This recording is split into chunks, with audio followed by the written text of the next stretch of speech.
بنسمع بقى عن جلسات للشعر زي الميزوثيرابي والبلازما والخلايا الجذعيه، ايه الفرق بينهم؟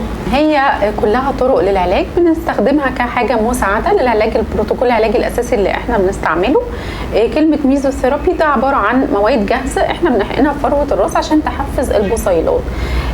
ممكن انا احقنها حقن او استخدم معاها الديرمابين. البلازما دي حاجه مختلفه خالص، البلازما دي حاجه انا باخدها من الدم بتاع البيشنت نفسه. يعني احنا بنسحب عينه وبعد كده بنلفها، بنركز حاجه اسمها بليتلت ريتش بلازما او البلازما الغنيه بالصفائح. دي بتعمل ايه؟ بيبقى فيها الصفائح دي بيبقى بتطلع حاجه او بتحفز طلوع حاجه اسمها جروث فاكتورز او عوامل النمو. يبقى احنا مننا فينا بنحفز عوامل النمو دي وبنوصلها عند البصيلات.